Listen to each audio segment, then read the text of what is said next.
Hello and welcome to the third week of our seminar. And for this week, I'll be covering social networking. For this session, I'll discuss with you leveraging social media tools.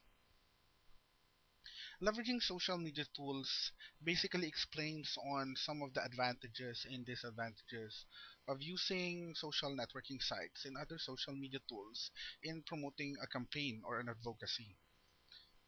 There's a huge difference between the comparison of traditional media and alternative media. So, for our purposes, traditional media will include print publication, radio, and TV broadcast, while with alternative media would be referring to the internet and some of the social media tools that we will be focusing in the next couple of days.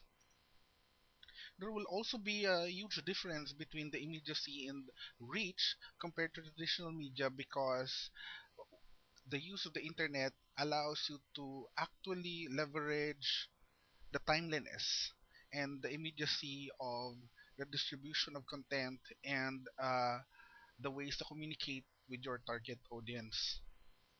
Then there's also a comparison between the geographic reach of traditional media versus the psychographic reach of social media. There will also be apparent discrepancies or advantages as per cost and productivity involved in creating content for all of these tools. At the same time, there will be an apparent or an inherent benefit between the individual versus the social, and this term is commonly referred to as crowdsourcing. Of course, with any other endeavor or effort, you will need to create an online presence.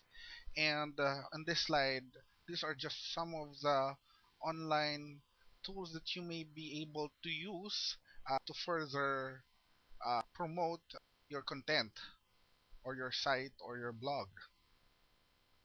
One of the few things that you might be able to encounter in the future would be stumble upon. This is basically a social media discovery tool wherein people come in, share links to sites that have interested them, and then allow people in their network or their friends to practically stumble those sites. The more people stumbling those sites, the higher it gets into the front page where other people outside of their network or within their sphere of interest might be able to discover the same. The other one is the more recently popular Facebook, wherein people are able to communicate among friends and colleagues and then share with them some social activities within the site. We'll look into this in our demo of Facebook. Another one is a social networking site, which is fairly popular in, I believe, in Brazil and in some parts of India, which is Orkut, a social site created by one of the employees of Google. There's also MySpace, which actually got a huge hit in the US when Rupert Murdoch bought it for an allegedly $500 million several years back. But the site is more geared towards teens and those who are interested in sharing music or sites for bands. Some of these social networks will be very, very popular on specific regions or countries, while others may be practically non-existent. So you have to be aware that some of the sites may be popular in your area while others may not.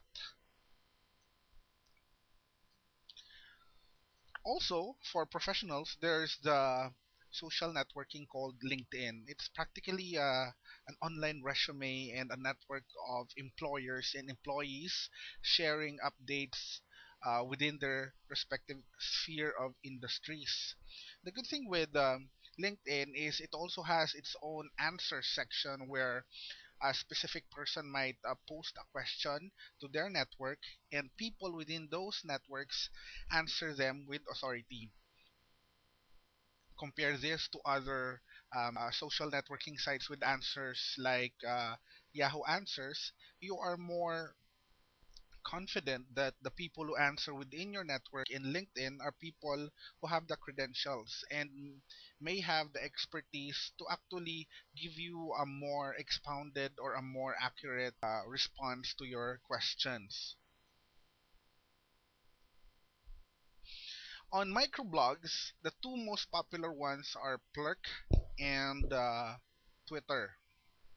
But we'll look into Twitter later on and see how this has changed people perceive communication in public vis-a-vis blogging. There's also a site or a social news and bookmarking site called Digg, D-I-G-G, which allows people to submit links to interesting articles, photos, or videos wherein other people also dig or vote up those articles. The more digs you get, the more the article gets to the front page.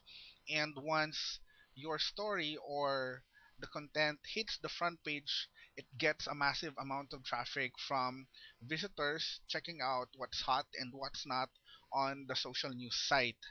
The way Dig functions is that people determine what type of news is important to them.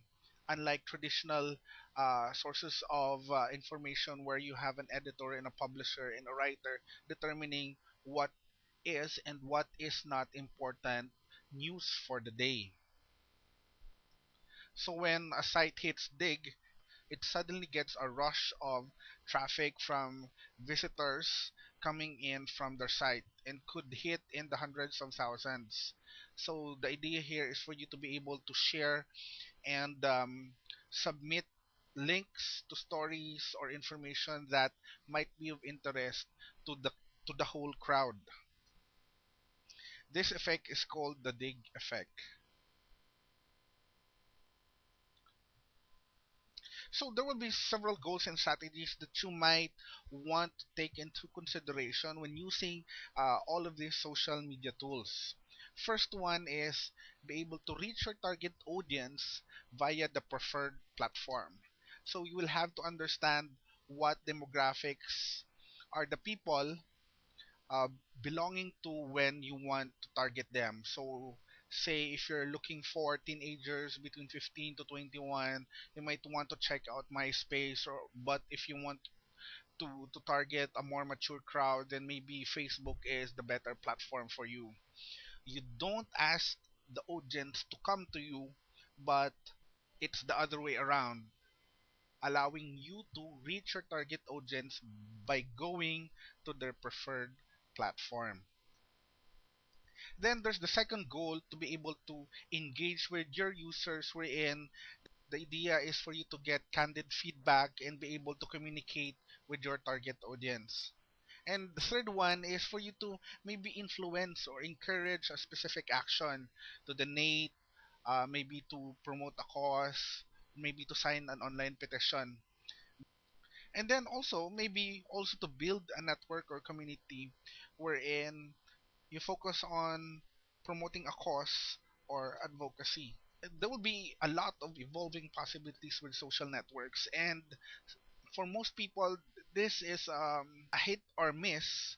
But the idea here is that all of these tools are practically free and with a built-in audience that you can tap or harness. Michael Tan of Wink once said viral marketing used to be a nice to have. Now it's essential. The word of net is far faster than the word of mouth.